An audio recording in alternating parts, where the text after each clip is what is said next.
quite similar to the one he was able to manage in qualifying, and it looks like he was able to back it up here. The other guys seem to have been keeping those laps in their pocket, coming out there close. Run also a 5 with Benjamin and a 6 Hillbrands and Pataska. Got Ashton Crowder. He's our only pro driver here at iRacing. He's about a 66, 67, 18 I rating, and he only qualified there about midfield, mid pack. I mean, what are we looking about? 11th place. Yeah, I saw him run a lot of long runs there in practice. I don't know if he worked on qualifying trim much, but yeah, what a compliment to this race there, Johnny. We got a pro guy here. You also got Dallas. We also got Dallas Pataska. Why don't you give us a grid count there, Dustin?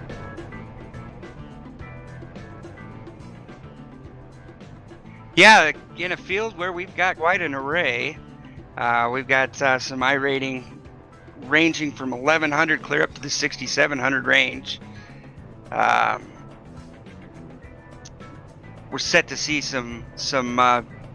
I'm still confident that we'll get some pretty good racing here, Johnny, as evidenced by the qualifying. We'll give that lineup a rundown now. On the pole, we've got Aaron Smith.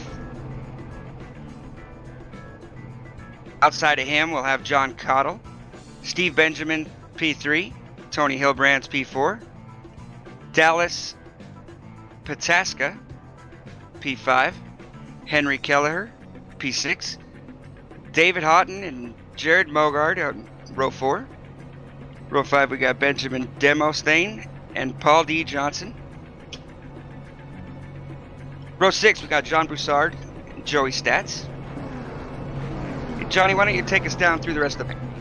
Row 7, we got Doug Sweeten in the number 26 car. We got Charles Sears starting on the outside of him in the 88. Row 8, our peak driver, Ashton Crowder in the 46 car, followed on the outside by the number 65, or Rob Courtney.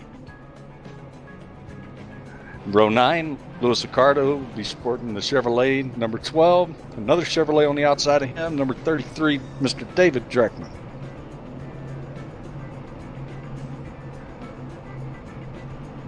And that's our rundown for the field tonight as they roll them out, getting ready to take the green flag. Hey, as these cars take pace lap here, Johnny, what do you anticipate seeing in today's race?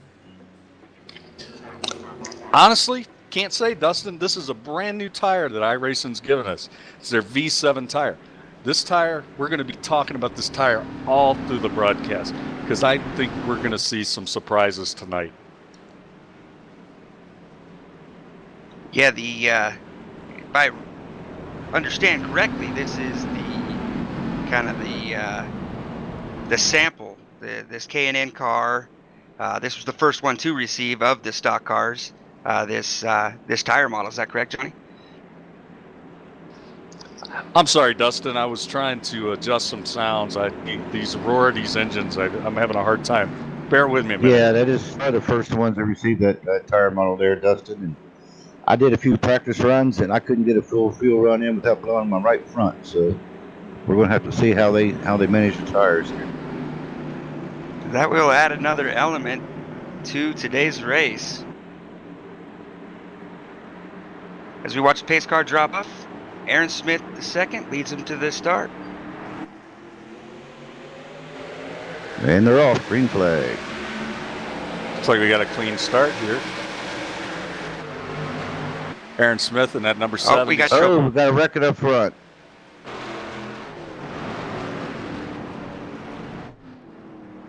Looked like the 94 car was involved. Also the 43. Get a look at this replay, see what happens. There by the 23 car.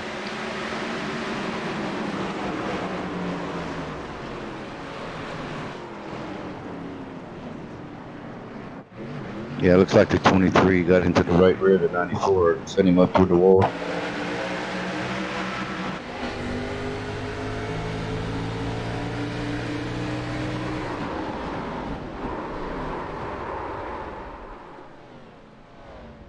Wow, that So was a that'd be hard hit wall. So the 23 Dallas Pasca getting into the rear end of Stephen Benjamin, turning him up. Yeah, Wild looking ride, at lap. the 3 wide replay. Yep, that's exactly what happened, Dustin. And then everybody else behind, with it being the start, just had nowhere to go. It's like the 43 car definitely got the end of the deal there. It's unfortunate for Henry Kellner. Also Yeah. involved, the 14 of L.D. Johnson. We'll be talking to him shortly as one of the race sponsors. Hate to see it for him. He brings the money and ends up in the pits. Hopefully his damage isn't too severe. Yeah, that's very Paul. Yeah, I don't think he got a whole lot of damage, though, from watching the start there. So hopefully he'll be all right.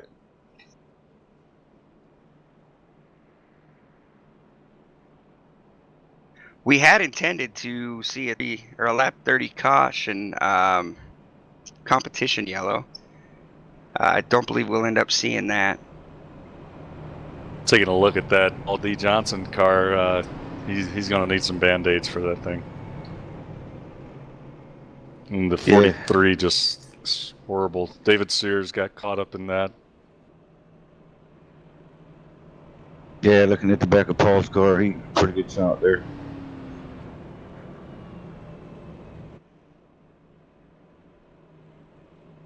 Very, very unfortunate start to this race. We're hoping to go 166 laps. Got to get the first green flag one underway. I missed it there. Johnny, did you notice if everybody came down pit road there? Definitely looks like about half the field, maybe a little more. Aaron Smith stayed out. John Claudy stayed out. Tony Hillebrand stayed out. Jared Mogard, David Houghton, Dallas Pataska stayed out. Benjamin and Chuck Sweeten stayed out.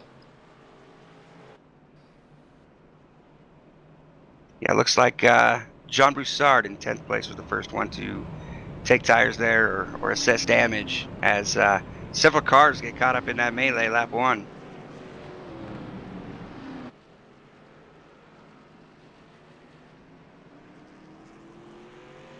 Looks like Chris Perez may have only taken 2 tires. I saw he had a 6.3 second pit stop.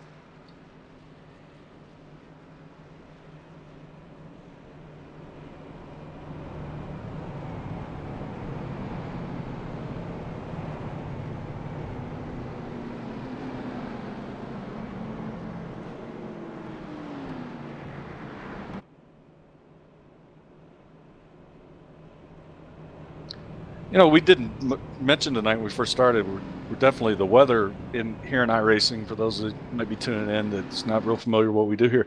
The racing's very realistic, or the weather's very realistic. The weather for tonight, we have partly cloudy conditions, 78 degrees.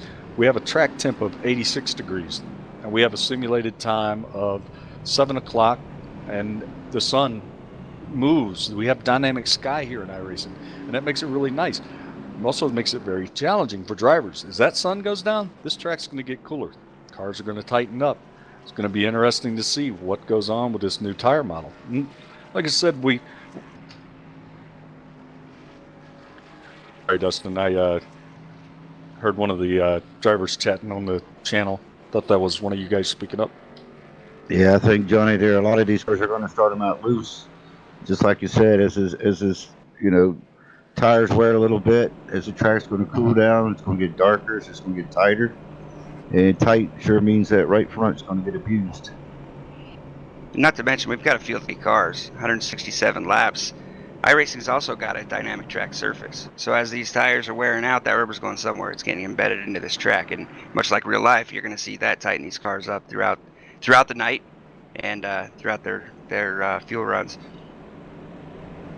Speaking of real life, I mean, obviously, if you're out there listening to us, you realize that, hey, we're not real broadcasters. This isn't our day job, but we're here having fun. But what we really have, and what I really am glad to have here with us, is Dustin actually has real world experience. He was a semi-pro driver, I would say. Dustin, why don't you tell us a little bit about your career? Well, We're about to go green. We may want to catch it on another caution, but just overview. Started racing when I was 4. Raced throughout my life, anything open wheel up to a outlaw type sprint car, pavement and dirt. Basically anything that they'd shove me in, I'd drive. And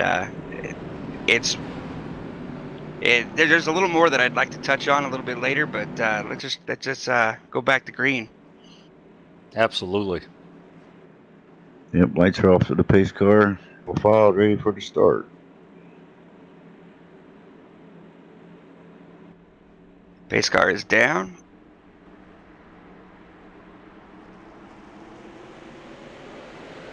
As they accelerate through the tri-oval.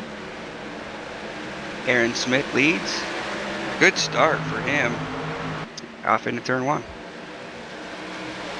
Yeah, I've watched him every single practice. He's been the fastest in every practice we've had. And he's probably turned the most laps than just about anybody as well. I'll look for him probably front most tonight. Looks clean. Yeah, I think those guys got the aggressiveness out of their system, and people saw what can happen, and hopefully we're going to see what this new tire's got for us tonight.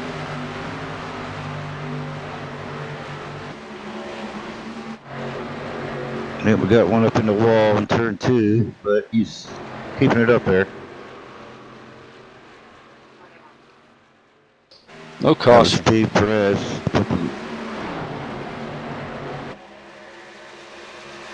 Looking back here, P3. We've got a battle between, is that Jared Mogard and Dallas Pataska's in there.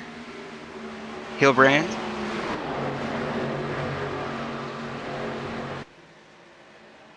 Hilbrand's making that top. You know, that's curious. When I was doing my testing, I was wondering, it's like, what happens if you run this thing around the top of the track? You're not going to save that right front. I was testing, man, I was getting about 55, 57 laps before my right front give up the ghost. And fuel runs about 60. You got enough fuel to do 65 laps. That's one thing that's new about this tire model is the tires will actually fail. So it's going to be fun to see how this plays out. Yeah, we had a pass for the lead. Looks like John Conde, 07 car, is taking the lead from Aaron.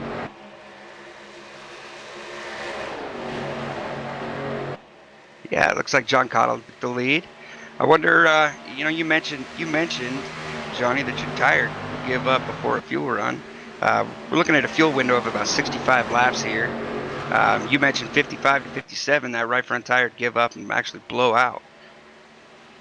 Yeah, and what I was doing on our setups was we were running about 4 degrees camber, and that camber, when we're talking about camber, we're talking about how that tire leans over on the right front. Think about a bicycle or a motorcycle. You know, when you lean that tire, it goes the direction you lean. Well, it's the same with a race car. So the more we can lean those tires over, it just equates to more grip. And the reason it's more grip is we're putting more weight on the shoulder of that tire. And what I'm finding is when I put that 4 degrees in the car, it was only good for about 55 laps. So I got slower when I pulled the camber out. I ran that down to about 3.5 degrees, and the car was slower, but tires lasted longer. So that's going to play in tonight. It's going to be interesting to talk to these drivers at the end of the race, what kind of strategy they did, or maybe what kind of camber they ran. But that's what we're seeing with this amazing new tire that iRacing's given us to run. Yeah, it looks like Aaron Smith might be having some hand-on issues. He's already back to 7th already and getting past now on the 92. Taking a look at Ashton Crowder in the 46, he's making his move on the 71. Ashton's currently shown in 5th position, rapidly working his way to the front. He started 5th place. It's been pretty methodical the way he's been working his way through, one car at a time. I kind of look at the end of the race. I see Ashton and Dallas pretty much, battling out if they can, keep the cars under control. And Dallas himself, he started P5, but was involved in that first lap altercation, and he's worked his way up to 3rd.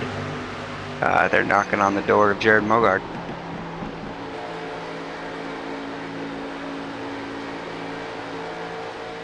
as we ride along with him.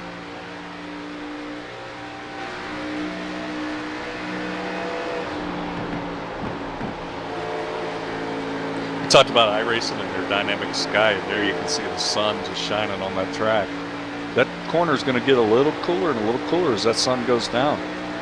Just amazing what the graphics are for this simulator. The streams that we're able to do just don't do the sim justice. Battle for third place. Is that? Yeah, it's third place. We got Ashton Crowder knocking on the door. Dallas Pataska. Stalking him. Looking back at probably one of the first cars that was involved in the wreck is still out there is Paul Johnson. He's trying to keep up pace. He's not doing too bad a job, other than he just touched the wall coming out of fourth.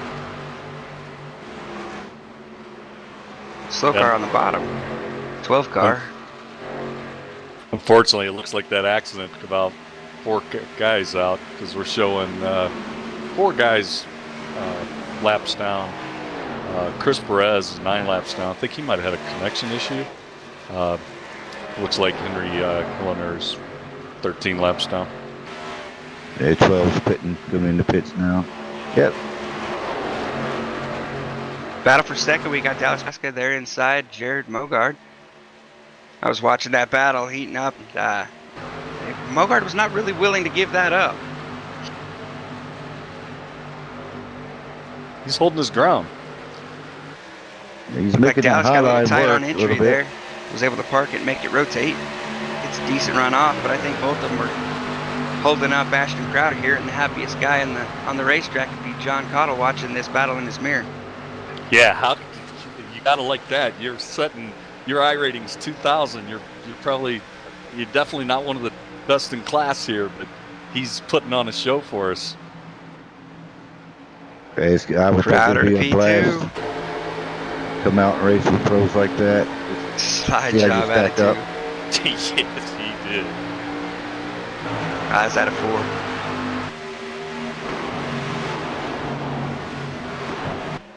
It'll be interesting to see now if Ashton can wear out the leader here, John Cottle. Boy, Crowder was all letting it all hang out there. Boy, that car looks a little loose. Yeah, even with the battle there for second, he did put down the fastest lap last time by running a 30.25. Leader ran a 30.38. Proving once again, well, he's a pro driver. I would say most of them pros, the looser they make them, the faster they are. To us amateurs or us blue stripers, I guess you could call us, we have a hard time controlling them. Like Harry Hyde said, right? Loose is fast and on the edge out of control. Also, by having a car that's a little looser, you're gonna wear that right rear a little more than you would if you had that thing just glued to the track, which would also preserve your right front, keep it cooler. He's there.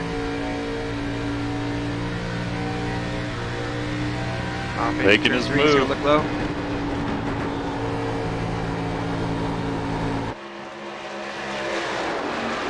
And the 7 gives up nothing. He says, I'm here to race, fellas. I like to see that. Make He him work must have for a it. pretty good setup, too. John does. Well, there they go. You can just get on the gas so much quicker. 23 making a move. What a battle. The 7's coming back. Ooh, tight on entry. Looks like Ashton's going to hold on to that second and have to reel in Dallas again. Looks like he got loose and got wide. Opened the door for Dallas. Dallas took advantage. Definitely. Did not see that coming. I have a feeling we're going to see this for most of the night here. Yeah, you called it early there, Eddie. I know Dallas, he works a lot with a teammate of mine that does, which is a pro driver that does a lot of setup stuff for people, teaching them how to set up. So yeah, Dallas, he's a blue striper, but he can hang with all the black boys. Wreck on the front stretch. Big wreck in the front stretch. Oh, John Cottle. Looks like the early 92 leader. is involved. Yeah, it looks like 07. He got down in the grass. Basically, just had to come up, and the 92 was there. Tony Hildebrand. Oh man, I guess that's maybe where you see that disparity in I-rating coming into play right there.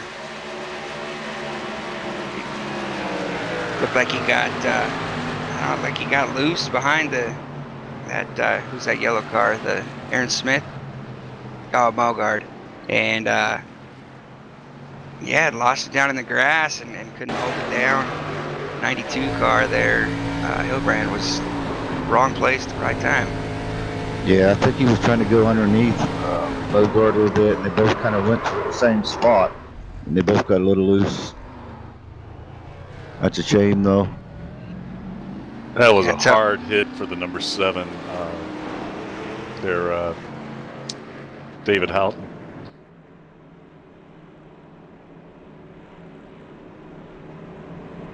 Yeah, tough break there for I'm the sure early they'll be leader. coming into pit.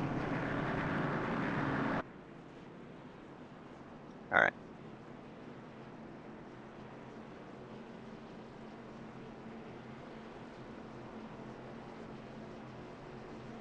It's 25 laps into it. Pit stops.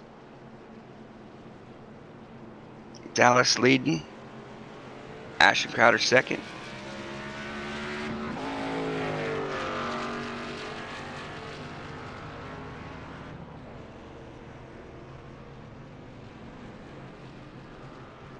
Well, it looks like Joey Stats will be our lucky dog. He's got to like that. That puts him back in contention. Oh, what a battle off the road. Dallas just inches Ashton Crowder. Joe Mogard, the number 77. So rounding out the top 4.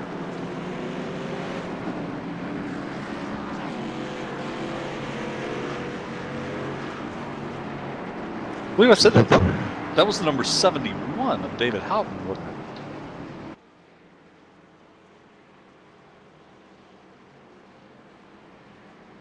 I'm surprised some of these guys didn't elect to stay in the pits and get a little bit more of the damage fixed.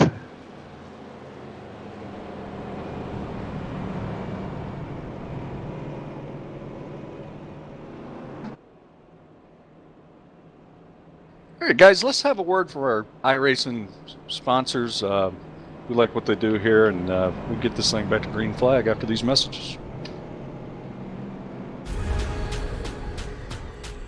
The most realistic online racing sim ever made. This is iRacing. Detailed laser scan tracks, fully dynamic real world cars, and over 50 series to choose from. 6 online world championships offering over $100,000 in annual prizes. This is the original esport racing game. This is iRacing.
And we're back with Feast and Furious 250.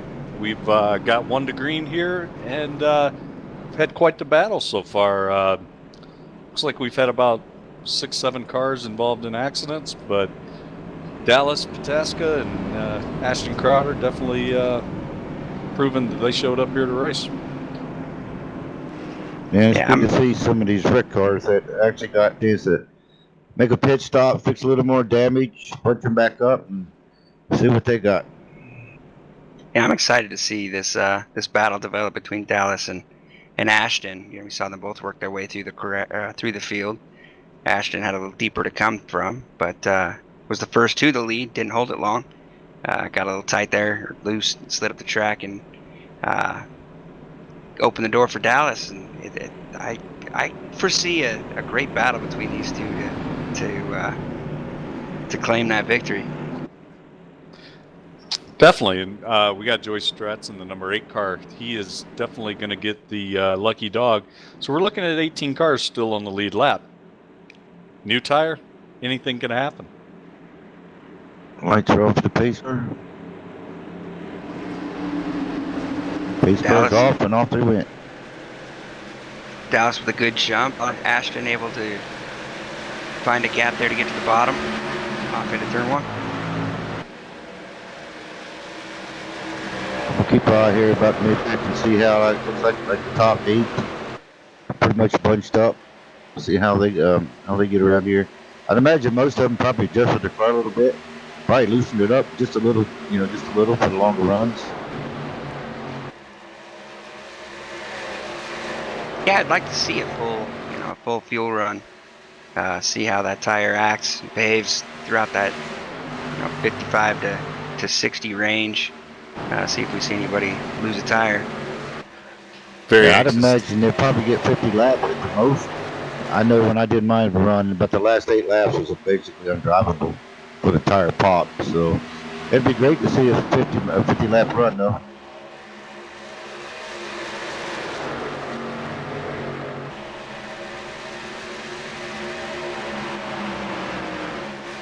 Dallas puts it kind of setting the pace here. Ashton not letting him go. But looks like those tops are starting to separate from the rest of them. Single file back about throughout the field. Yeah, the top 5 are pretty much blanket over them. It's like Dallas is pulling out just a little bit. The second, third, fourth, and 5th are all right in his tail.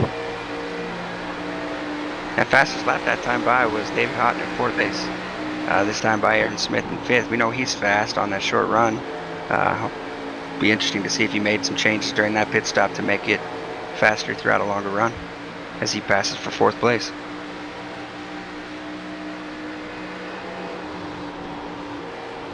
In 71 of David Houghton, he is definitely still holding his ground. But he was involved in that accident, correct? I believe it was 92. Yeah, back in the pack, they were all scrambling for each other. A couple of them had to go through the grass, but they all maintained it and they're back on track.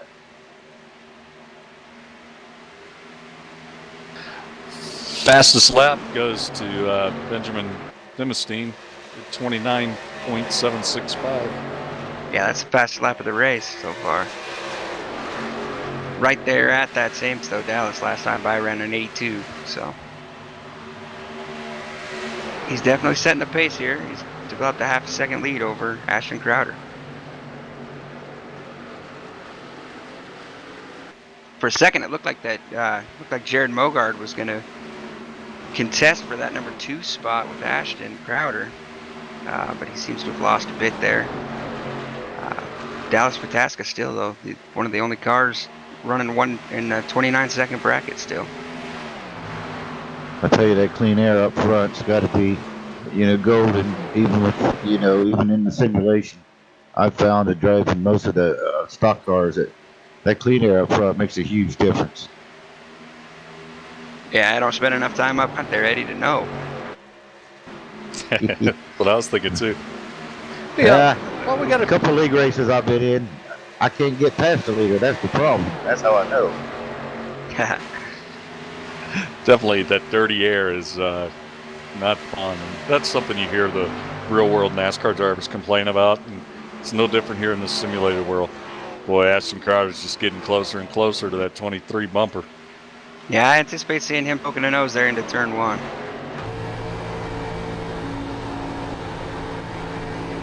Gets a good run off. He can just get the pedal, hold it low, and here he's looking. Oh, those saves just had an incredible save coming off of 4. Wow. Oh, it looks like he's got something wrong with his car. He's still getting loose.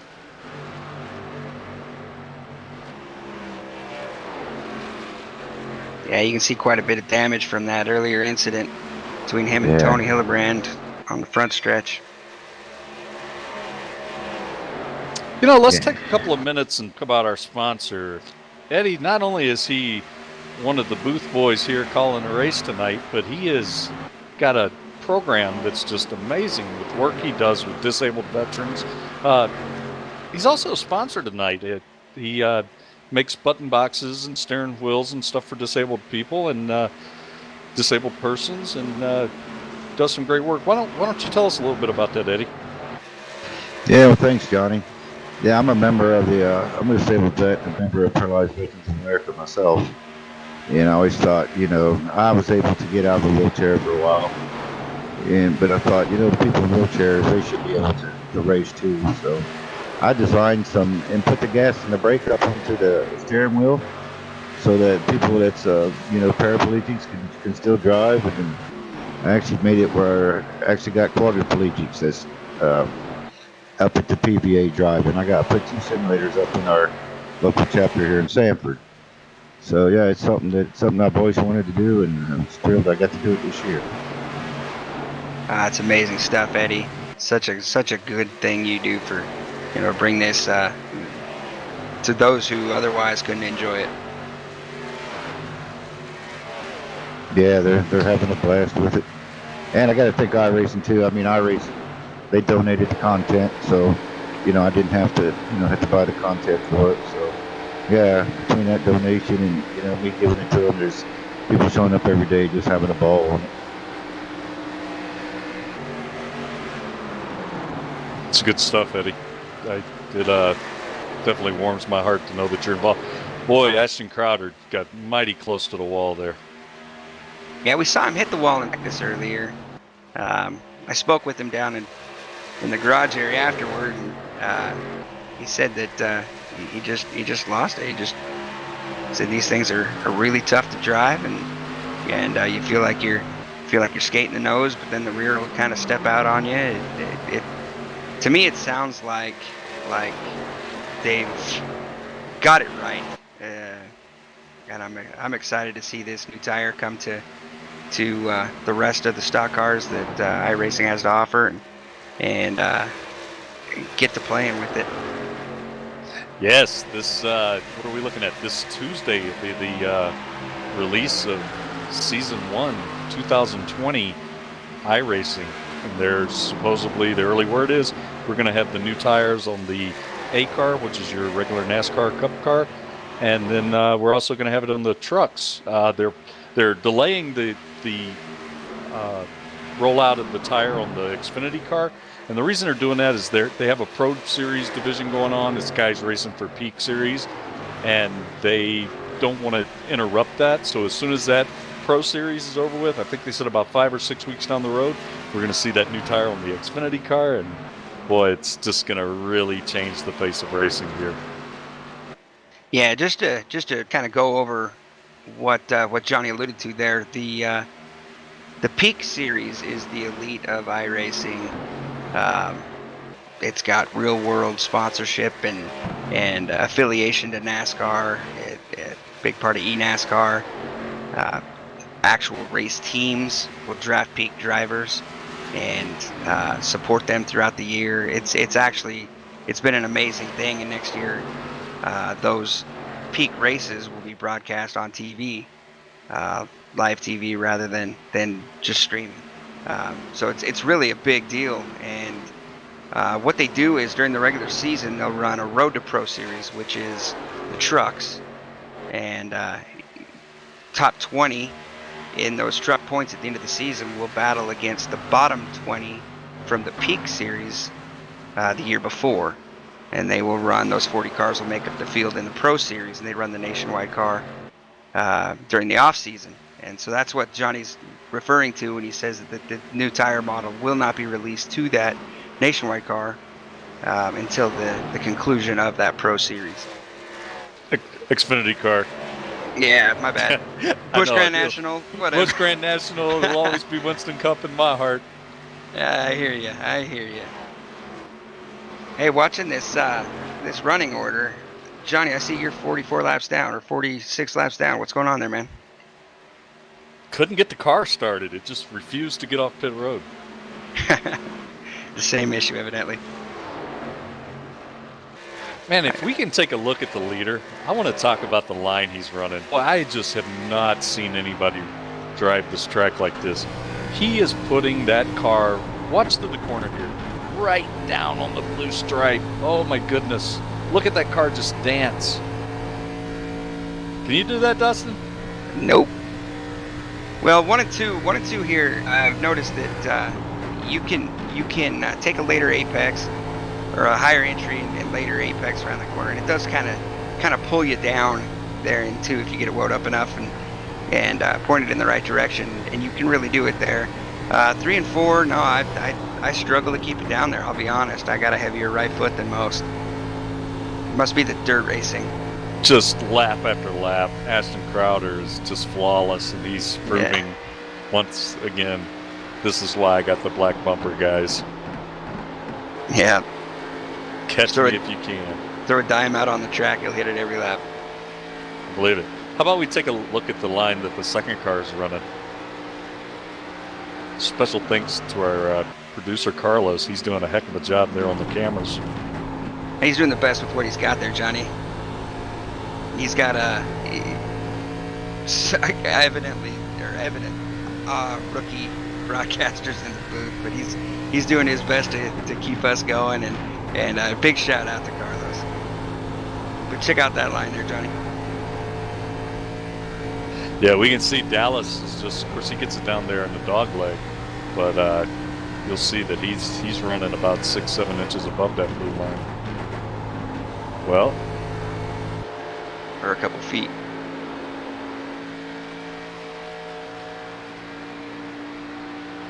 Yeah, I mean, it's a tricky thing to do. You do get it down there too low, and it will just step the car sideways immediately.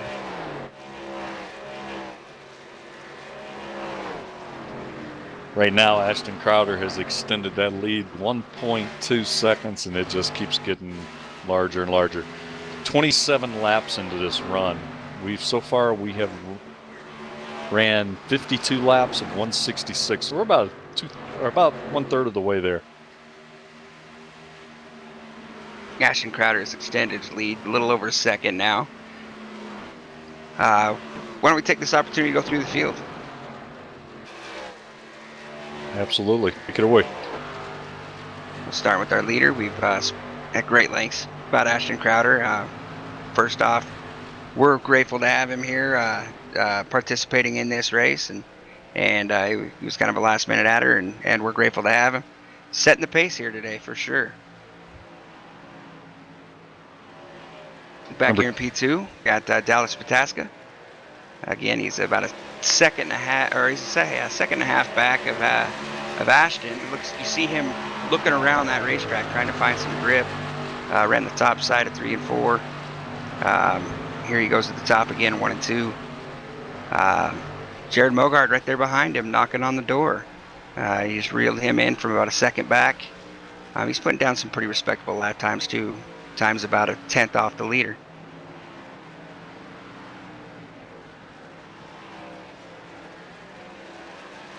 P4, we got Aaron Smith, qualified on the pole. He's been fast all day. Looks like he's found a little more long run speed. He's running lap times again about a tenth off the leader, and kind of sitting there mid ground between third and fifth. Fifth place, Chuck Sweeting.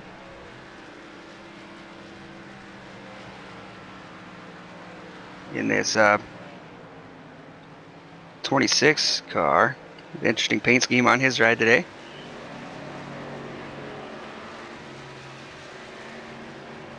It's very refreshing. It looks like a tropical. I'm thinking like I need a pina colada.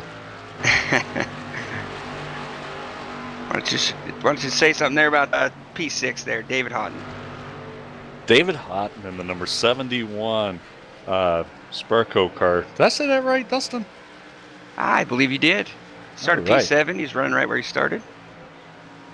You're close to.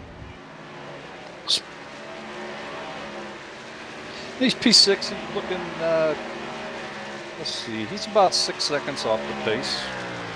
So, Yeah, I'm impressed. I mean, we got the top 10s all within. Well, I guess the top 8 within 10 seconds of the leader, and that's saying something when second place is 2 back. So really 2 through 8, you're talking a 6-second interval. number 5, Wayne Rassi. He is.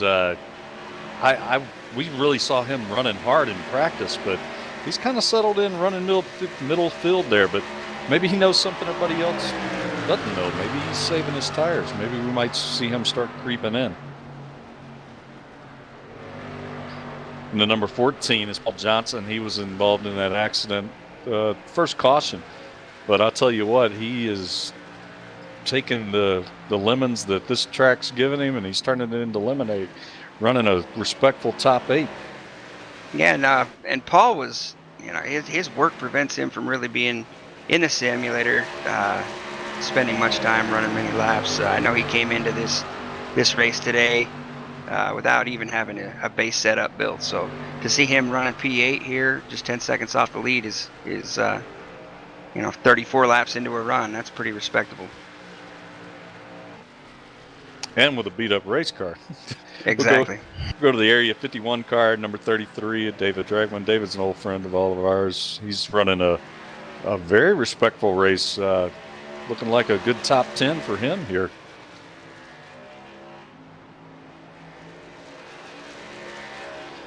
Number 25, Benjamin Demo, I'm going to call him. Running number 25 Chevy. Holding a solid pace. Oh, we have trouble. Trouble on the car. track.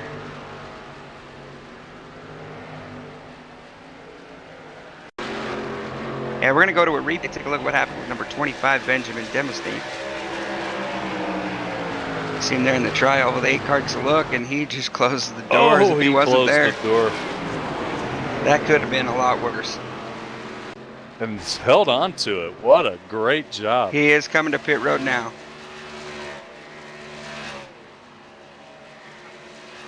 So 35 laps into this run, we have our first on road. I can't say if it's because of the on-track altercation or if it's just a scheduled pit stop for him. I guess we'll take a look and see. He does slide the box, but I guess we'll take a look and see who else comes down pit road to know if that's a scheduled stop or not.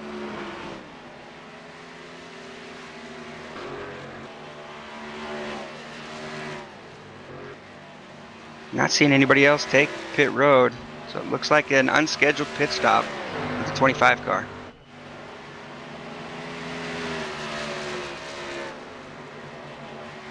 Ashton Crowder just continues to wear these boys out. He's taking it up to about a 3-second lead.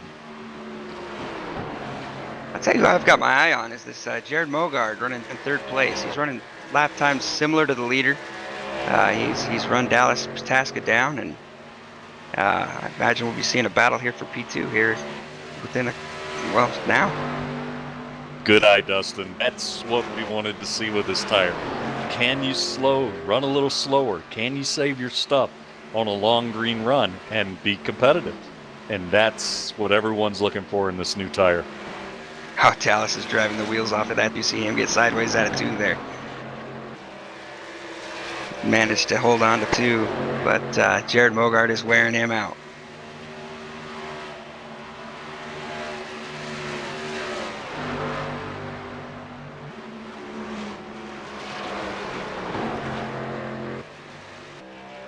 Lap car coming into play there.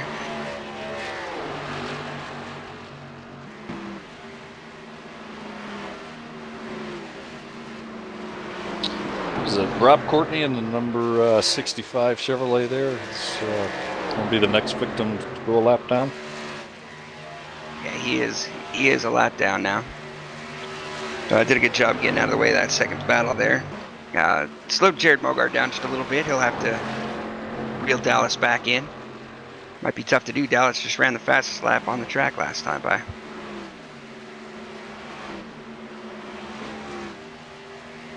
Well, I just can't say enough to these guys that call these races, like Evan for the Peak Series. Boy, do they do a great job and really show what amateurs we are tonight. Yeah, we're just race fans. This is harder than it looks, folks. It's like your brain goes, okay, I'm going to say this, and you're ready, and I'm going to say this, and then it's like your brain just locks up. Yeah, I haven't heard Eddie say anything in a minute. You all right there, Eddie? Eddie may have taken a nap. Eddie fell out of his seat. All right, we have our first lead lap car. Second lead lap car on pit road. Scratch that, not a lead lap car. He is 2 laps down, Joey Stats. Our producer is yelling in our ear. You can't hear what our producer Carlos is saying, but he's like, come on, guys, get it together. Doing a great job again with what he's got. Did you wake up, Eddie? I've been talking. I guess the battery went dead in my wheel. I charged it while I raced. Yeah. So I've been talking, and I guess you couldn't hear me.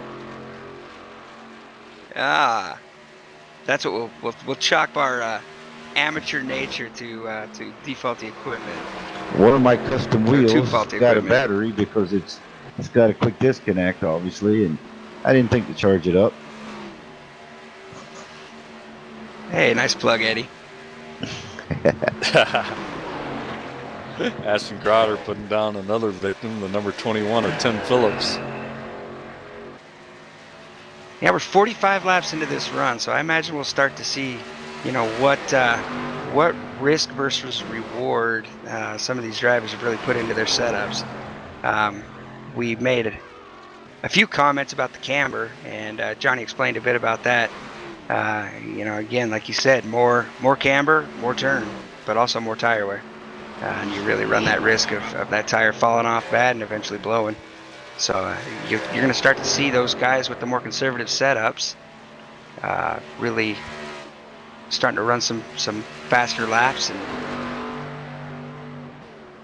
and others who have been more aggressive start to fall off. Got the number 7-1 of David Houghton going down to pit road. I heard him fire up the radio.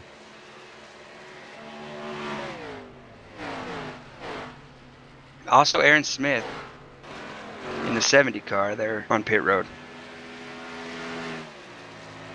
46 laps in on their tires. What do you think, guys? You think Ashton Crowder, is he a 55 lapper, 50? What do you think? I think once people start coming in, he'll come in. I think he's probably waiting on Dallas or, whenever he starts getting low on fuel. But I'm sitting there in his cockpit watching him right now, and he barely moves his steering wheel. So I don't think he's abusing his tires at all. We see P4 Chuck Sweeting come off onto pit road. If you like pina colada.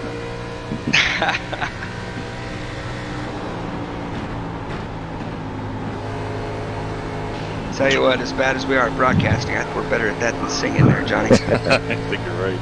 Yeah, I think we'll find Dallas going to probably pit before Ashton. I mean, I would think he'd try to maybe short pit just to try to catch up, a couple tenths on him. Yep. I mean, we're lap 74 of 166. So if one of these, some of these drivers, they can't make it on just one more stop after this one.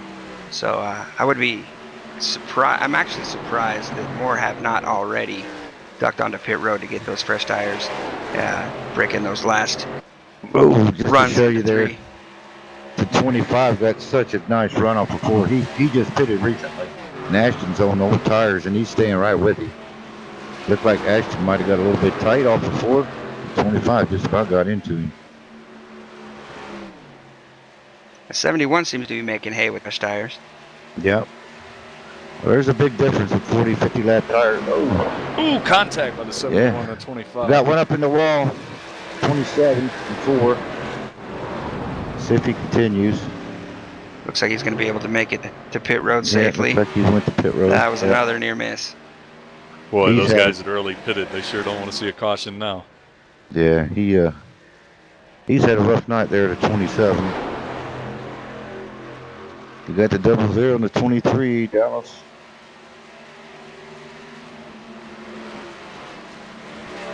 Bataska and Jared there.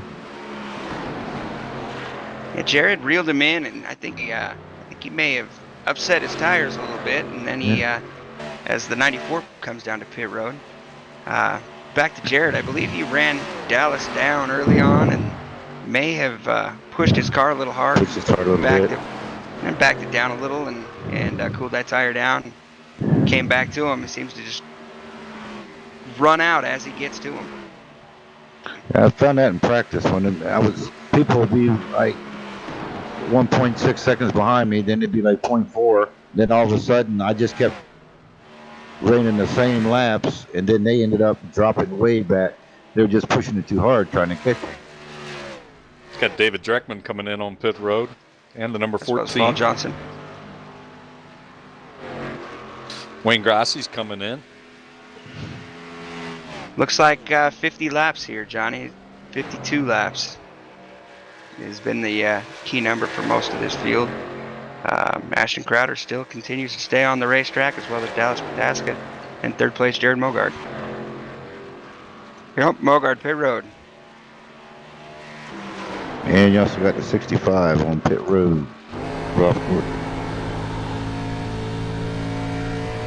Now the question is, how long will these two leaders stay out beyond where the rest of the field is pit?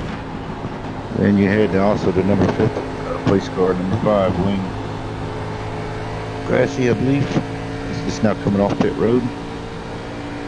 And this is a tricky exit off of pit road.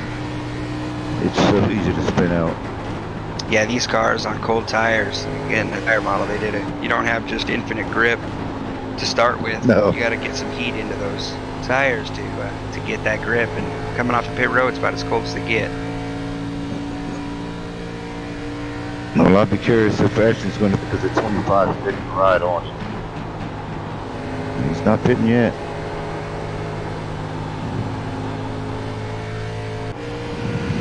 Yeah, we got the 21, Tim Phillips, in fourth place. He's the only one other than those two leaders who have not come down pit road yet. I wonder if you'll see him try and stretch this out beyond where the leaders do, hoping for a caution, get that lap back. Yeah, he's got some slight right rear damage in that car there. Probably hoping for a caution to get some of that fixed. Got David Dreckman passing in right now. You can definitely tell the new and the old tire, so. Dallas Pataska comes down pit Dallas. road. Leaving Ashton Crowder is the only lead gap car who has not yet pitted. I imagine I you will believe see he him. will. Yep. 56 laps.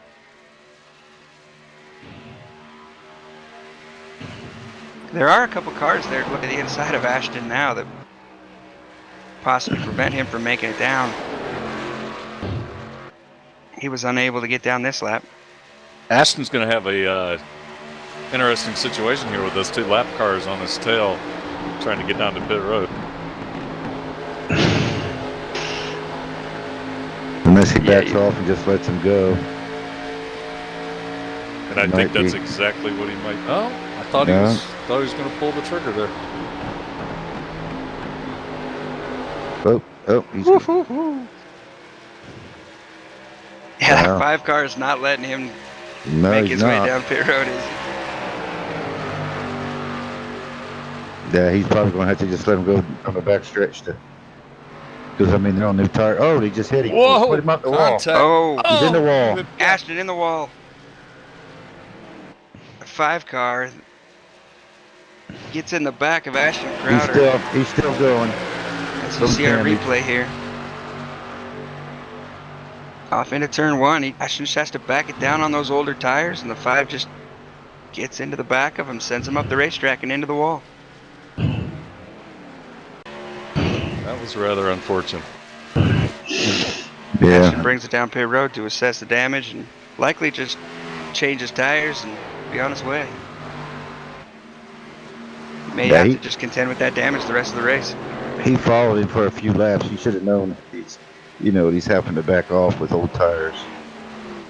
But we'll see how fast he is with damage. Yeah, it may be one of those situations where opportunity knocked. Yep. There he is, and he's off. There's a pit stop. See where he comes out compared to the field.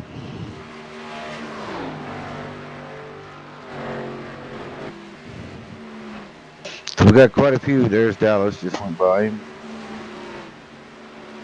It's like Ashton only was in the pits there for 14 seconds, so Yeah, he had a good stop. like he elected not to get that damage fixed. No, he didn't. Didn't on green flag. There's no way he'd the lap down for sure. After pit stops, Chuck Sweeting assumes the lead. Now he still hadn't pitted yet, or was that Tim? Yeah, he pitted. He's got 14 laps on his tires. Okay. So Yeah. yeah, I mentioned Tim Phillips earlier. He was a lap down, the only car that hadn't pitted. He still has not pitted. He's really hoping for that caution to get that lap back. Yeah, I think he is. Continues to just ride around on Maypops at this point.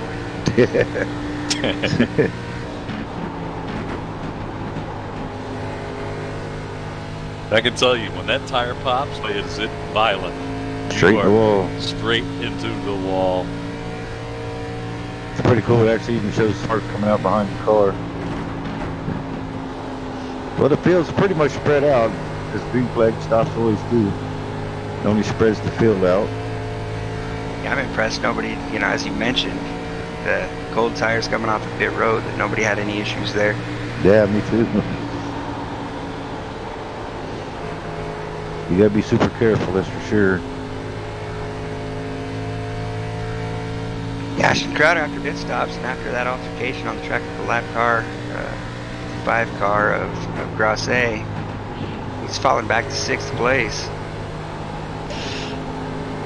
Yeah, his last lap was 30.125, which that's about normal for the opening laps on these tires. We'll see him kick it up here in a little bit.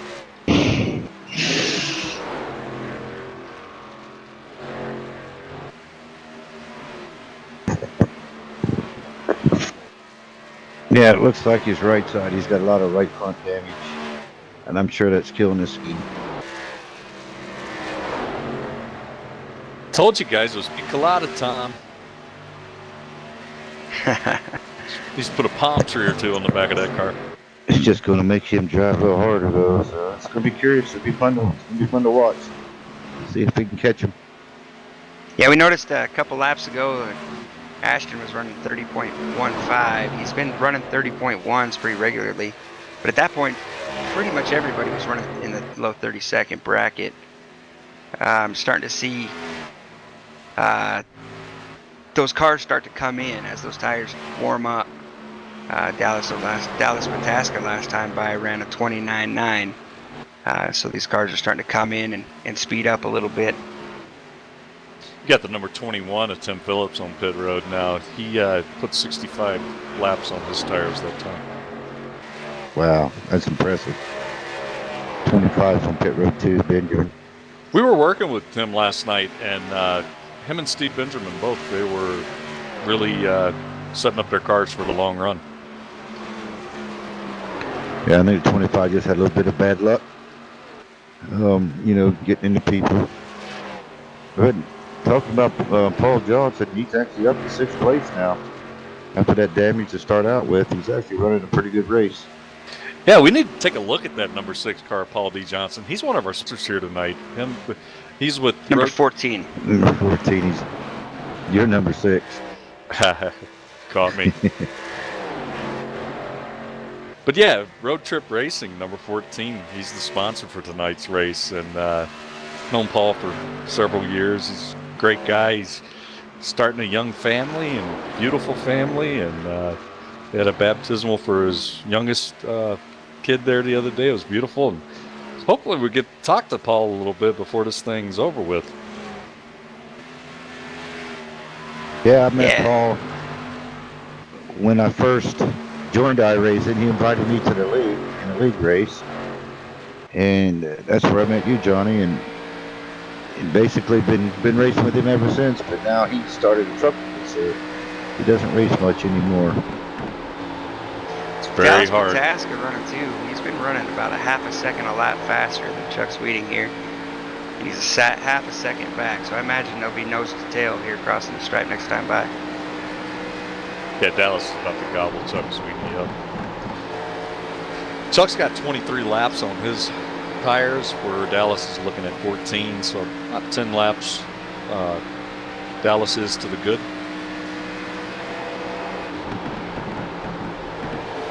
And here we go. It looks like And Chuck is not right going on. to give him any challenge there. He's just going to let him go halfway through the race. Slightly over halfway. Well, it looks like Ashton got some heat in his tires now. He just ran a 30.29, so he's picking up the pace now. Yeah, I He's- have to think that pitch is hurting him. I didn't see any of his lap times creep down into that 29-second range where he'd been running the majority of that long run, where he led so many laps. Yeah. Yeah, his best lap was 29.7, and his last lap was a 30.2. So Dude, yeah. Oh, I'm sure it's hurting him for sure. That right front's killing him. While we're giving shout-outs here, Johnny, I'd like to make it known that, Johnny Pierce, he's a good friend of mine, has been for years. He proposed this idea to us to put on this race, and nothing. He faced some adversity, and some people saying it wouldn't work and couldn't do it. But I gotta give credit to Johnny. He was really, he was insistent that it happened, and I mean,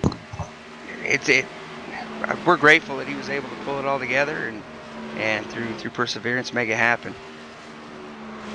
well, I appreciate that, Dustin. Like Joe's saying, if you build it, they'll come. Yeah, it was there you looking go. kind of groomed there. There was some guys we had to do some last minute rule changes and to attract drivers, and we made it happen. Yeah, and I think the thing is that deters more people than not is the fact that this is open setups. This race is not a fixed setup race. It is open setups. The guys can run what they bring, and a lot of people get intimidated by building setups. There's a lot of talk right now about gimmicks and whatever else that the faster guys are doing to their cars to have that speed to dominate week in, week out. And I think what it all really equates to is some of us are, we geek out about that stuff. We get excited about it. We find a setup, or we build a setup that we pinpoint our issues, our problems with, and it becomes a giant mission, a puzzle to solve, and we just get giddy about it. I agree. It's simulation's not perfect. NASCAR's not perfect. No matter what you race, you're gonna have to struggle. You're gonna have to think outside the box. What worked one week's not gonna necessarily work the next week. And for me, that's what makes open racing great. We see tons of leagues out here, fixed league. We see fixed racing. It's basically IROC racing, if some of you are familiar with NASCAR, where everybody's just driving the same car. And open racing, it brings creativity. It allows guys to try different things, to take risk. And I love open racing, and I'm glad and I'm thankful for the guys that showed up tonight and said, you know what, we're not going to be intimidated by this. We love open racing, and they're out there getting the job done tonight. I hate to interrupt, but this battle for 4th and 5th between Ashton and Aaron, Ashton's been so polite. He has been a couple times, but he could have pushed him out of the way very easily, but he's right on his tail. He's knocked him around a couple times, but I think he's going to get him this time around. Heck of a battle. I think what you're seeing there is a definite deficit in straightaway speed. Ashton's just flying through the corners in comparison, but Right. had a really hard time clearing that pass where Aaron Smith had that straightaway speed that Ashton was lacking. And Aaron was doing a good job running his line too. I mean, he's running the same line that Ashton had to run too. So, but I mean, that was good 4 laps of hard racing, like nose to tail, and he could have pushed him out of the way, but he didn't. And Aaron Smith II, he is a 6098 I rating guy. That is high. That is extremely high. That is impressive. And just glad he chose to run here tonight. Yeah, I mean, we've got 3 guys here in this field above 6,000 volt, and I mean, that's just, as Johnny said, that is just very impressive. As you get into open, official, or not necessarily open, but official races with the higher I rating, you're always the one with the target on your back, A, and B, you don't gain as much I rating you can win the race and gain 15 I rating. So to climb at those increments where you're risking poor races to get to that type of I rating, again, at those small increments, it's an accomplishment. I did a race a few months back that was hosted by a teammate of mine, Christian Challoner, which is a pro that runs the P and in a different league, and was invited to run. And there was like 7 pro drivers. I believe Ashton was in there too, a few of them. That ran the B car at Homestead. And I was just lucky. I finished on the lead lap, and I was thrilled. I think it was like 14th out of, I forget how many. But anyway, it's a blast running against these guys just to see how, not to see how good you are, but see how bad you are, I guess. Yeah, well, Challenger's he's a great guy. I remember a race back in Michigan. It was just an open race in the Xfinity car. This was maybe a year ago now. I hadn't. I still thought I was a sim driver at that time. I do more setup side this time now, but I had a great battle with him for the last like 3 or 4 laps. We had a late caution, went back green, and for 3 or 4 laps, he and I were just side by side racing hard, and he did end up getting me by a nose. I probably had a car that he would have just gone ahead and won with, but I was happy to battle with him there for 2nd or 3rd place. I don't even remember what it was. I just remember the battle, and Christian was, I mean, he ran me hard, he ran me clean. It was some of the most fun I had here in iRacing. Yeah, he's a great guy. I wouldn't be surprised if he's not in the ear there of Dallas. Him and Dallas going to get a lot. And Dallas has got that commanding lead of about 1.7 seconds. While we're talking, Jared took 2nd place away from Chuck Sweeting, and he's actually running about 1/10 a lap faster than Dallas right now. He's reeled him in from about 2 seconds back to now 1.5 seconds. So it'll be interesting to see if we get a battle for the lead here before too long. Yeah, I'm wondering how much there he's trying to save, or backing it down a little bit so he can push a little harder for the end. Yeah, definitely a little cat and mouse could be being played. We know that Jared showed that earlier in the race. He was able to run down Dallas. They were running P2 and 3 at the time. We still have one more green flag stop, so that's going to shake up the field a little more too. So it's going to be an interesting finish. We're at lap 111 now of 166. I imagine we'll start to see those who know they can make it to the end. We are in everybody's window, so I imagine we'll see some people try some strategy, maybe short pit strategy, to get that track position and go for a win. Hey, how about a shout out to our viewers? We've got several people watching us on YouTube right now. Well, we appreciate it. Thanks for being patient with us. Yeah, that's no joke. Yeah, it looks like Jared, he's either maintaining or he is a little bit faster than Dallas at the moment. Yeah, 0.2 faster last time by. Yeah. We definitely got a spread out field, that's for sure. Which makes for long green runs. Yeah, Dallas must have got them out. He ran about a tenth better than he did the lap previous. Yeah, I thought he might be saving a little bit there for the end. But that's a shame about Ashton, though. I mean, that car is just really destroyed almost. Yeah, he's now finding himself 9 seconds behind the leader, Yeah. running about half a second a lap slower. Lap 114 of 166 is in the books, boys. About 2/3 of the way through this thing. Well, it's going to be one more pit stop to get us to the end.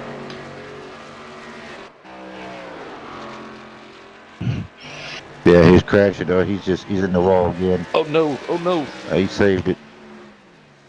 I could hear him. His car was so tight. Yeah, we're going to dial in a replay here of Ashton. Down off the track now. Yeah, it looks like he just lost the nose in the center, and it took off. Wicked It hit to did. the right side of that car. Let's see if we That can get should a bring word it with to pit Ashton road now. Let's see what happened.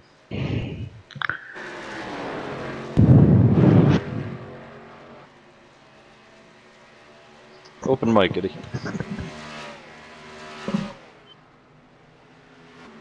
We see pit stops starting to happen. 71 of David Houghton on pit road. Drivers knowing they can make it to the end from here.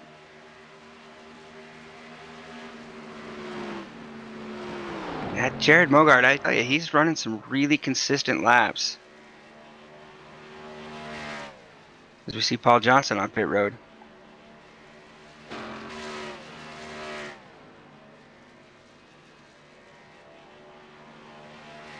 .26 of Chuck Sweeting on pit road. A few laps to go.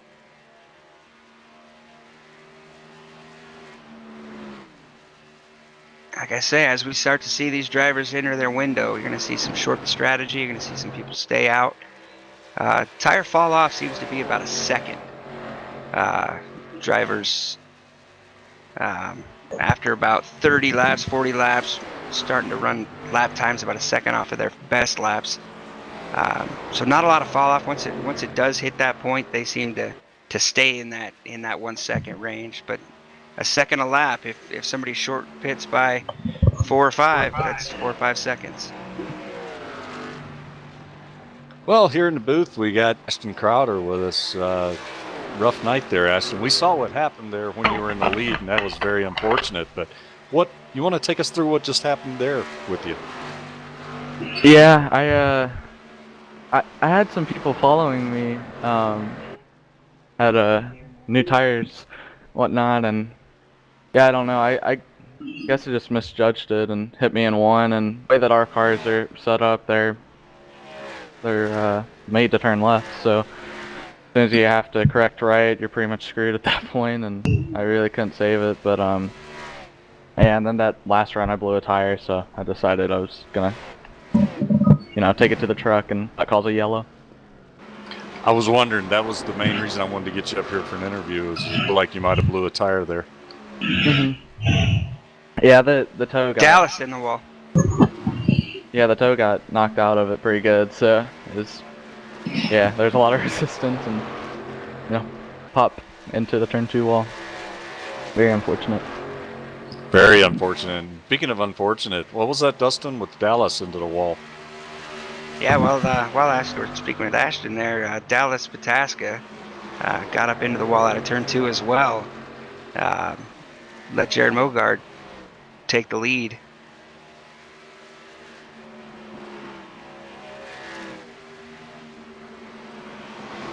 You're starting to see some of these cars with fresh tires get their laps back. Starting to cause a little bit of... I wonder if that had anything to do with that incident with Dallas in the wall. But these lap cars on fresh tires coming back around the leaders, getting their laps back, they know they're short on time. They need to get those laps back and be in position in case a caution comes out where they can be in contention for this win. Then the longer Dallas runs, that when caution's out, yellow's out. We'll see if we can see what is this caution. Number 5 looked like he was trying to get on pit road, but I don't know if that caused it.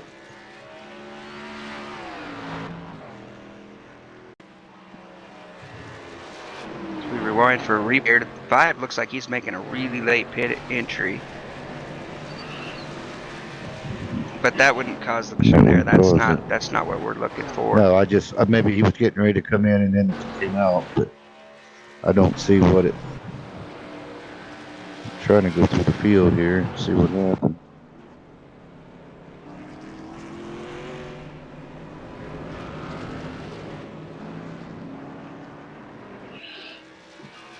So Chuck Sweeting early pit, or made that early pit stop. He will be the first car off the lead lap and get that lucky dog. We saw him lead some laps there in that run, so this will be an interesting shakeup for the conclusion of this race. Now, this caution definitely shook up the field for sure.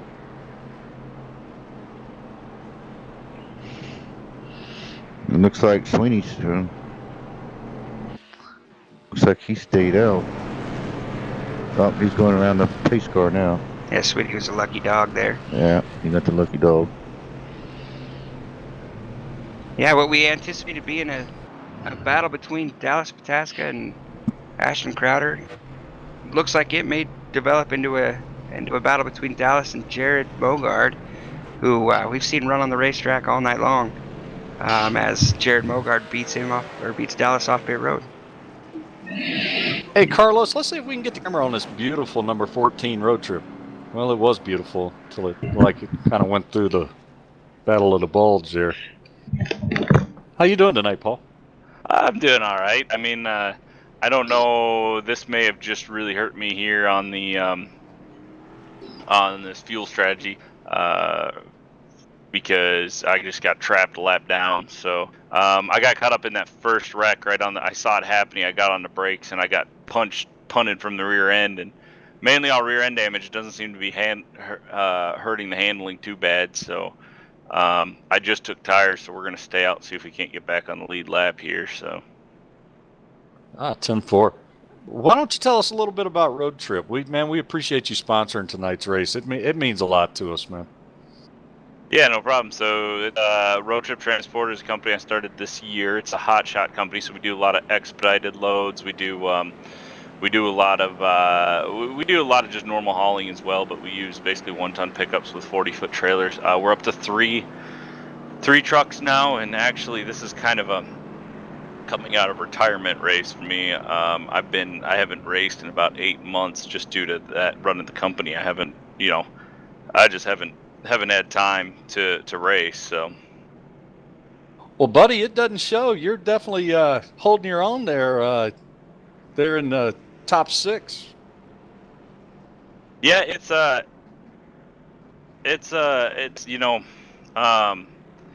it's been just kind of a war of attrition. I think there's been a few of those bad wrecks that took a bunch of people out, and then, like I said, it didn't do that much damage. I thought I had a really good pit strategy there, so I pit a little early, as early as I possibly could without risking blowing my tire to the finish, because I noticed on those long runs when we were running there, after you get to about 30, at least myself, once I got to running about 31 ones, 31 twos, I didn't fall off of there the entire time running. So I was going to try to make up as much ground. And now I got trapped a lap down. So we'll see how it goes from here. I'm just going to try to ride it out. You taking a wave around here, Paul? Yeah, I am. I'm going to take a wave around. All right, that sounds good. Hey, all this talk about, your startup business and everything else. And first of all, congratulations on the success of that venture. But really, the reason, you can tell the world your main motivator for making that decision was a tough loss at Kentucky last year in PRL, right? Yeah, I mean, I've always been. What, Paul? Can you hear me? Yeah, I got you, buddy. Yeah, we got you, buddy. Say it one more time. Sorry, somebody stepped over you. No, I was just saying that your real reason for your exodus from iRacing was a tough loss at Kentucky in the PRL last year, right? I don't know. We'd have to pull back up the standings. I think there might be. Oh, I think there might be more wins than losses against that certain Jagger. someone. I'm not sure. Paul, it's good to have you back, man. I sure miss throwing these darts at you and having them thrown right back. Yeah, it's fun. Thank you guys for putting on putting this on and doing the broadcast. And sorry about the interview here. My in-game chat is too loud, and I can't remember for the life of me how to turn it down. So every time they were talking, I could barely hear you. But yeah, thank you guys for the broadcast and everything else. And it's been fun. Like I said, the car still seems to be running pretty good. So we'll see how we finish. All right, All man. right. Good luck the rest of the way. Back to Green Flag Racing here. Double O of Jared Morgard. He wastes no time with Dallas right on his rear. Yeah, we saw Chuck Sweeting running well there too. About that run, his pit strategy. Now that he's on fresh tires, we'll see if he can hold on to the top 3, top 4 spot, battling side by side with Wayne Grassi.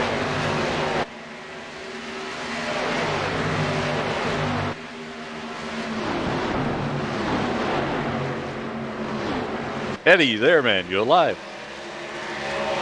Eddie's mic's dead again. Oh, Dallas. Get to the outside. Not sure that's the best way to get around him. If he can stick to that right rear quarter panel, he can take away that the room to drift away, and he was not able to as Mogard slams the door. That's probably the move to make for about 10-15 laps. But with the 5 breathing down his neck, he knows the time is go. I'd be a little nervous with that 5 car in my rear view, I'm not going to lie. Yeah. Dallas is starting to put that car down on the blue line a little bit more. Yeah, it's funny you bring that up. 5 car being behind him. Dallas and Ashton have been working together for this race, so I believe they're teammates. So Dallas and Ashton, you wonder if he's maybe a little more, nervous with that 5 car behind him. Side by side for 3rd place. That 00 Jared's got no damage. That's a clean, shiny race car. Yeah, it looks good. The 23 showing a little bit of rear damage on the right side. It's got that spoiler pushed up. It happened early in the race, though, I believe. No, that happened when he got in the wall there. He was able to he did have a pit stop where he was able to possibly make some adjustments to free that car up with that spoiler in the air. We did see a pass there. Chuck Sweeting got around Wayne Grassi, 3rd, as they are single file down the backstretch.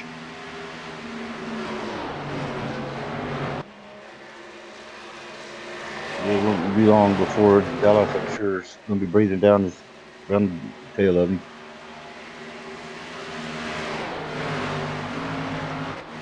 Yeah, you got to wonder if that damage is going to slow down Dallas's pace any on this long run, or this last run to the checkered as we near 34 laps to go.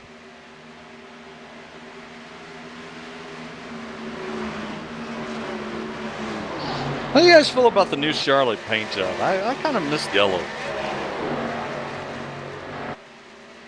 Yeah. I don't know, Johnny. It's still a round track. You still drive around it. And that's all I notice when it comes to the cosmetics of it. I don't I'm know. just You know used to me. hitting a yellow wall instead of a white wall. Yeah, I like the yellow wall because it didn't show up so much when I hit the wall. See it a little better.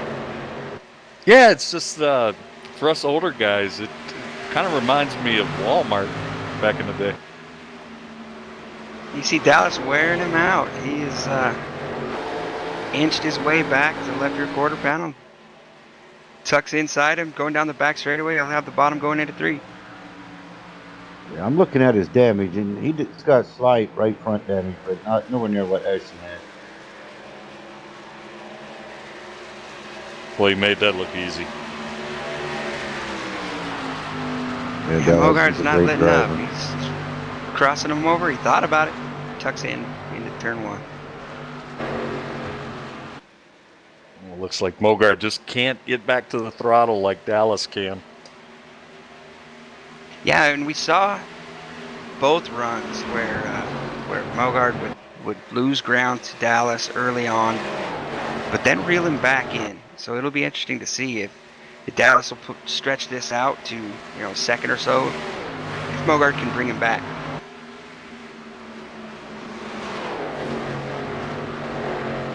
Yeah, and they're starting to pull away from Chuck Sweeting a little bit, but you got to give the 26 credit, though. I mean, he's hanging with two good cars.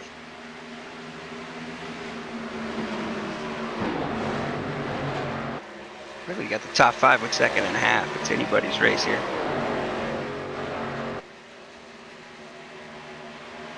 So get the 5 got a little loose coming off the 4 there. Oop, got the 70 in the wall there. Aaron's stuck up in there. He's carrying on, though.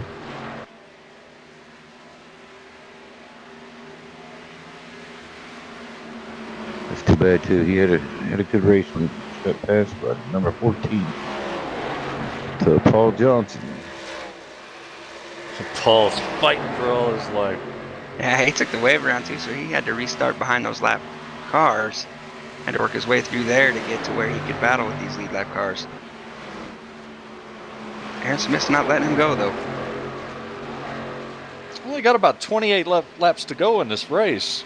So that would, if Paul stays out, we're looking at 51 laps. I think he's going to do all right here. Yeah, those older tires, though, it's going to hurt him in the long run for sure. But still impressive run for what he's got.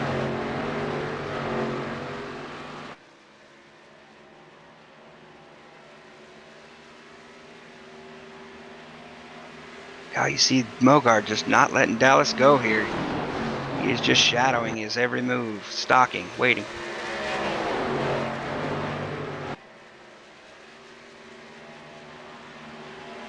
And he very well might be letting Dallas just set the pace, and maybe he's saving something for himself. He seems to be getting on the throttle earlier in the corner, though. But Dallas gets him off. You watch his entry into the turn to one. I'll verify here in 3 that he's doing it here too. But you see him come a little. He starts in a little earlier, but doesn't put as much wheel into it until about, I'd say, if you're to until. Yeah, so you'll see him enter here, and then he'll go straight, and then he'll kind of throw it up to the banking and drive it to the bottom. Where Dallas is just taking a real, just smooth entry. I can't help but think that Dallas has got the advantage on that. Yeah, Dallas might be driving a little defensive right now, too. Good run through 3 and 4 there for Mogart.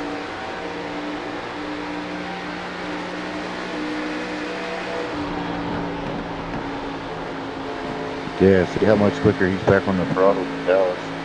But like you said, he's taking a higher apex in the corner. Yeah. I was always taught that, half a car width high, half a car width low.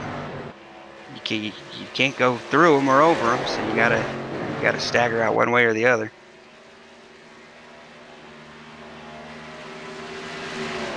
What was that? Can you say it again? I'm taking notes here on that. I think you got it there, Johnny. Well, Dallas has definitely got the preferred line, though. Yeah, it's got that clear windshield. You just got to break that mirror off and drive your line. Hold on.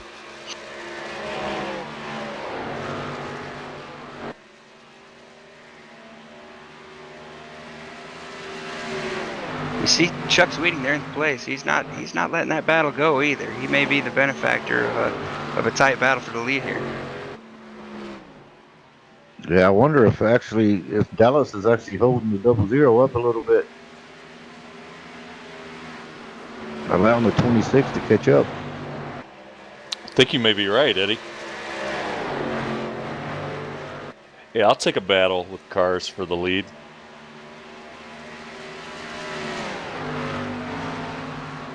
Lap 145. The last lap, you got a 30.4 by all three of the 23's wide. Jared Mogart takes advantage of this. This is turning out to be a great race, folks. Yeah, he's got him now. Dallas, oh boy. Again, don't count that 26 out. He's reeled those leaders into a half a second. Oh, no! In the wall. Both in the wall. Oh, 23. I don't think. He's carrying on, no caution. Yeah, Mogard. And Watching the replay here, I think we're going to see Mogard come up as if he was clear, not knowing that Dallas had stuck his nose in there on the outside. They just got together and to the wall they both went. That's just hard racing there. I would that's a bad place to try to go to the outside, but hey, it's racing. Yeah, Inside 23's hurt ready to really go. bad. Chuck's tweeting the way he loves seeing that. Put him right back in the hunt. Yeah, it's been Paul said, a battle of attrition here. What we thought was going to be an Ashton Crowder Dallas Protaska battle for the win morphed into a Dallas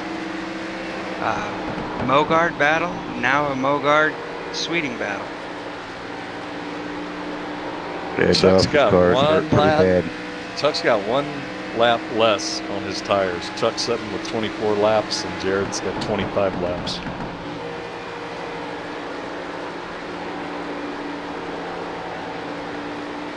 Yeah, from a lucky dog to battling for the lead.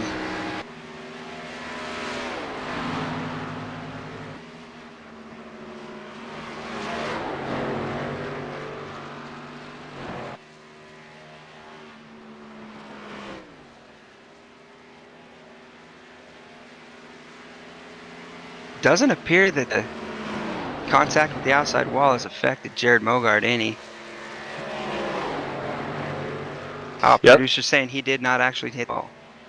Yep, that was Dallas definitely face planted the wall. But yeah, Jared just had a little rub on the outside of his bumper.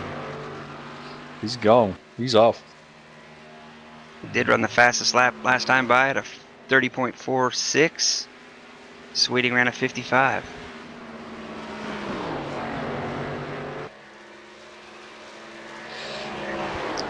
You know, Jared's sitting with a 4,400 I rating. That's unbelievably respectable. Chuck Sweeting at a 48. This has been a high strength of field. I wish I could get some official races for myself with a 2488 strength of field. It's up there with you, Dusty. Yeah. Yep, I think I'm sitting 46 right now. That's how it works when you can choose which races you race based on how good you know your car is. I was surprised Paul is retired, right? He's out trucking, but somehow he's got a 3,200 I rating. I think Paul's got a better I rating than me. I don't know, maybe his wife drives while he's out of town. Yeah, that's a something. possibility. There's no way Paul could put it that high. I gotta get to work. We got to get a shout out to Chris Roberts too for helping make a setup for the people that don't know how to do setups. That was kind enough to give us one to start with. And I know Dustin, you and Chris, good friends. And I miss the guy too, but he's an incredible setup guy. Taught me a lot. Taught us all a lot. Yeah, definitely. And Absolutely. Chris Roberts is he's the president of ERG. Worked with Corey Vincent in the Peak Series. He has been one of the, I would say one of the best at giving back to the iRacing community. He spends hours and hours in the sim. He and Daniel Wilborn and the guys, we'll spend countless hours in the sim, and what we find, if it's not peak related, he's very open in sharing it back to the public, and it's been a great opportunity to work with him, and it's I appreciate that shout out, Eddie, and I'll be sure to pass it on to him.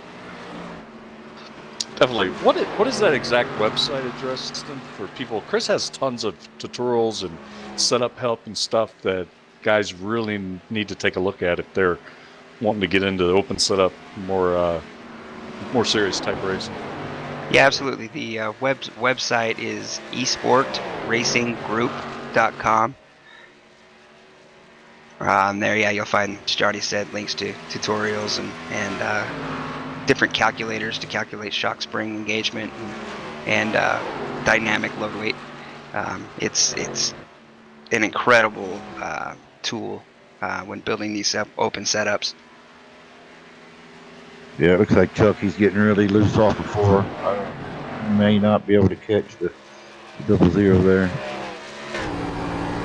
Put you off the floor, he's fighting it. The last 3 laps, he's been pretty much sideways coming off on next. He is just wheeling it. We're gonna ride along with him and watch that wheel. Watch him counter steer this thing. He's turning right more than he's turning left. Yeah, wait till you see him come off the floor. He's really struggling.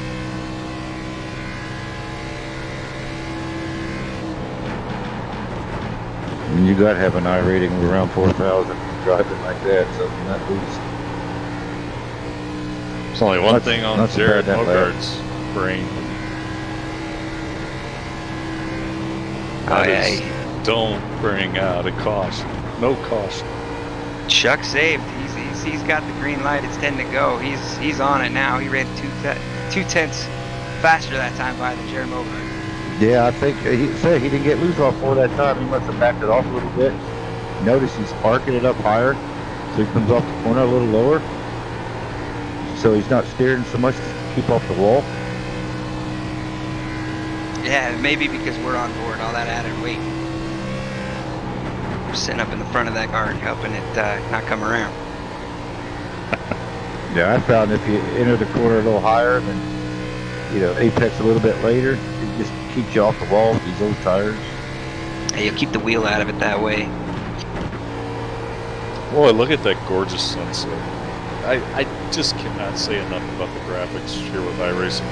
If you're watching the stream, again, it just does no justice to what you're actually seeing in the set. He's wheeling in the 00. It's gonna get interesting here. Faster last time by half a 10.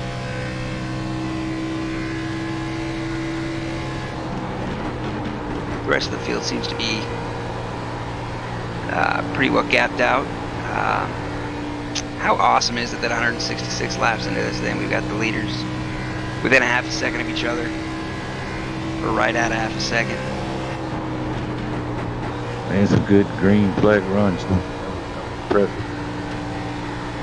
Definitely. Be 5 to go this time. 5 for the number 00.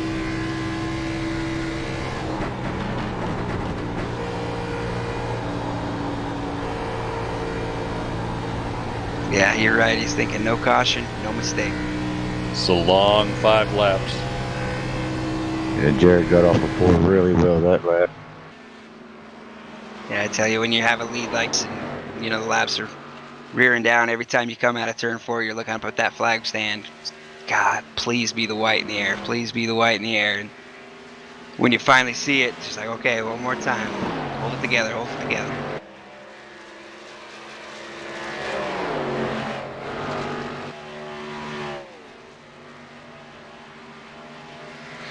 Rounding out your top 5, Jared Mogard, Chuck Sweetney, followed by Wayne Grassi, Aaron Smith the second, top 4, and then number 5 is Paul D. Johnson. Oh, that's impressive. Dallas Pataska after that contact with our leader, Mogard, was falling back to 6th place, last car on the lead lap.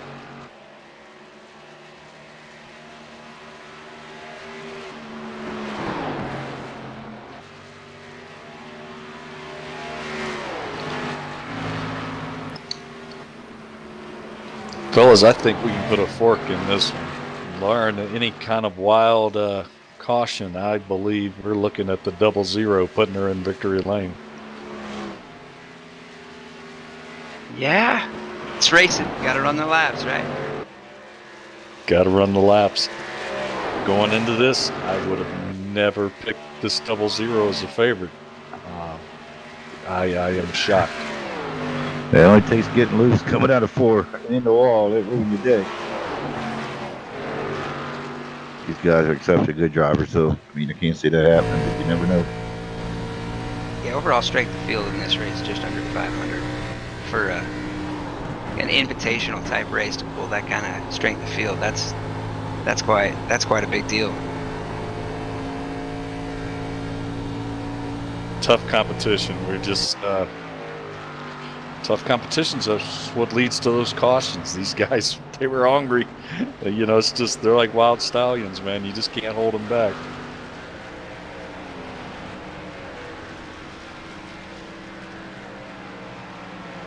Final lap, final time. Mogart into turn 3. Holding on to a 9/10 of a second lead. Looks to be his out of turn 4. Across the stripe. Jared Mogart wins the Fast and Furious 250.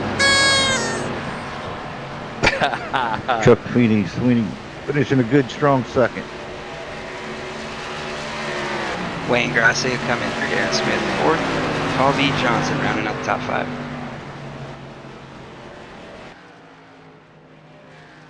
That is good stuff there.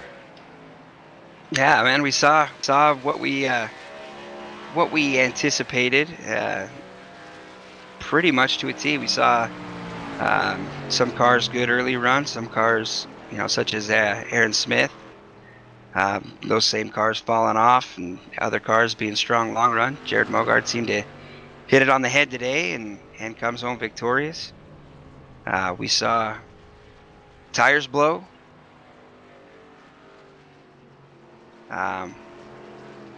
We saw a bump and run on the leader from a lapped car. Took some stiff competition in Ashton Crowder out of the race, as Jared Mogart celebrates victory donuts. Light them up, buddy. You deserve it.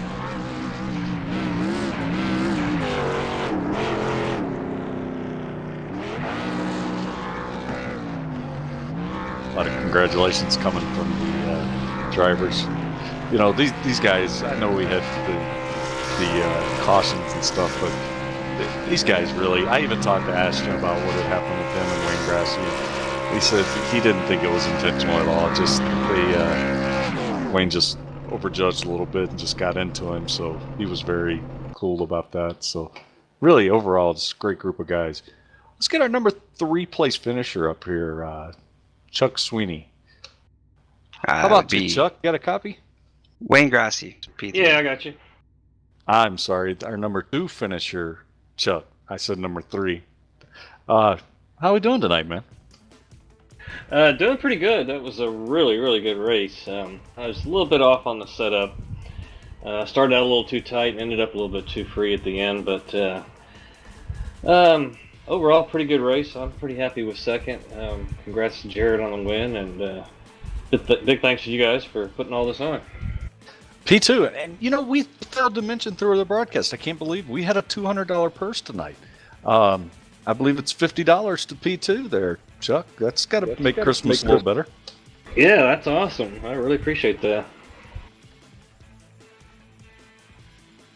Chuck, this race, it seemed to be a battle of attrition. Early on in the race, we saw, we saw Dallas Pataska and obviously Ashton Crowder running really strong early in the race. Later on in the race, other faces emerged. I know they had their issues. Did you feel the track sort of change throughout the night? Was there something that you needed to do in your setup to keep on top of it? Well, I don't know how much the track changed. I was a little bit off on the setup to begin with, and I tried to help it with adjustments, and then I went too far towards the end there. I'm not sure what happened with Ashton, but I think he pretty much had everybody covered. I think we're all going through a learning curve with this tire, and this is the first race I've run where we've had a lot of long green flag runs and actually had green flag pit stops with this car and this tire. So the future is looking pretty bright for iRacing and this tire model. And when they get it on the other cars, it's going to be a lot of fun. Going to be a lot of strategy involved in racing. So I think it's more of strategy, saving tires and getting your setup right than track change. Track change obviously has some effect, but the tires are the big learning curve right now. Absolutely. I mean, for what we tested, I really like the feel of the tire. I mean, I like the way the opening laps are and the way the tires kind of come in. And we saw a lot of tire strategy play out tonight. Curious, I don't know if you'll answer this or not, but I was just curious of what kind of camber you might have ran on the front of your car, the right front. The right front is 3.1. The left front is 7.5. I wasn't really sure how far I could go with it. Maybe I'm lacking a little bit in that area, but I wanted relatively even tire where I kind of went back to when I used to build open setups for the Cup car a couple of years ago before the current tire model that they're using now, and kind of based off built the setup how I used to build the setup for those cars. But then, it's another learning curve we're going to have with this tire is how far we can push it, and I didn't know, and maybe I'll try to push it a little bit more next time. Sounds like a good strategy to me, bud. Well, you put on a clinic there getting your P2, man. We appreciate you taking the time to come and talk to us. Anybody you want to give a shout out to? Just thanks to you guys for putting this on. It was an awesome event. It was really, really good racing, and I really appreciate it. Thanks to 3Y TV for the great coverage, and hopefully we can do this again sometime. Absolutely, Chuck. We look forward to it. We're going to hold you to it. All right, man. Thank you.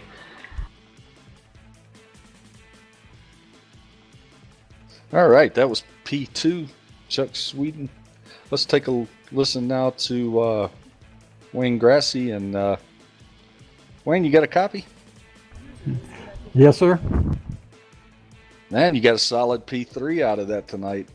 It's got to feel good. And it sure does. I got lucky there when the yellow came out. I was heading for the pits, and right at the last second, I was able to turn right and get back on the track. What were your thoughts on the new tire? It was great. I mean, the car felt good. I was tight the whole race, but I kept loosening it up, and I was pretty good there at the end, but I still didn't have enough to win it. If that's a tight race car and you got P3, I'll take a tight race car any day.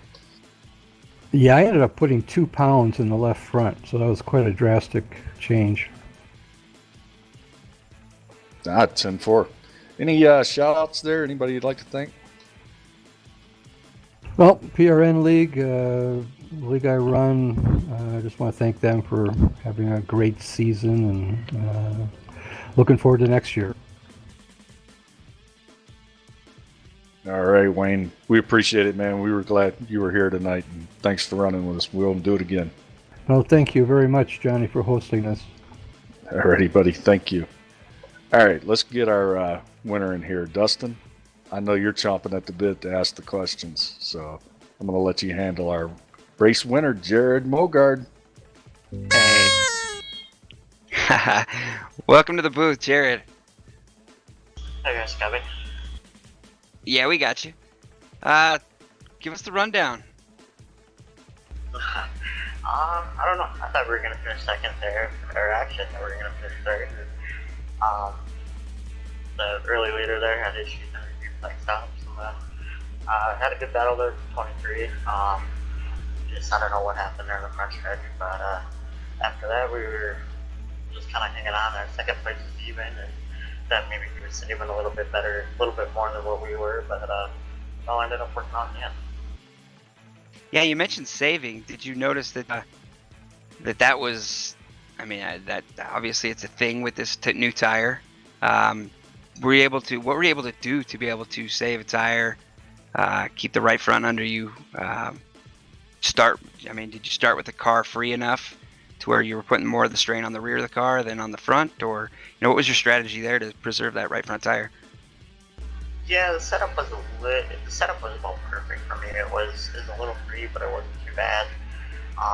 That first long green flag run that we had pit stops there, that right front was junk. I mean, it was gone. So just kind of had to adjust the way I was driving it a little bit. And the second long run that we had, the tire looked a lot better. So I knew I was onto something there, and just ran it that way the rest of the race. And I think that was what made the difference there. And like I said, I thought we were going to finish second to 23, but I felt confident after we figured out what we had to do, and we ran it back down, and we were making a pass there for the lead and the eventual win. So I felt pretty good, but I was a little worried with second place there because he wasn't too far behind. He was only half a second there until last 5 laps. Kind of faded back a little bit, but yeah, I was worried a little bit. Oh yeah, and he was wheeling the heck out of his car too. He was obviously a little free. He was not letting loose. He was doing everything he could to run you down. But you definitely had the superior long run car there. And one thing I noticed throughout the race, there were some who were fast early, and then they'd fall off, whether they'd burn it up or what. And there were others who were better long run. Didn't have the short run speed, but you seemed to hit it right on the head with as far as keeping your car neutral throughout the course of an entire run. Yeah, once I figured out how to keep the right front on it, like I said, after that first long run, it was bad. Once I figured out how to keep it under me there, it was pretty good. I mean, it wasn't fast early or slow late. It was pretty consistent the whole way, and I don't really give up some time early before I felt like after 15 to 20 laps we were even, and then they started coming back to us. Yeah, I noticed, and if I mentioned it in the broadcast, and if you do rewatch this, you'll have to forgive the rookie, the broadcasters. But I did notice that it looked like especially into turn 1, you would come in a little flatter, and then you seemed to throw the car a little more.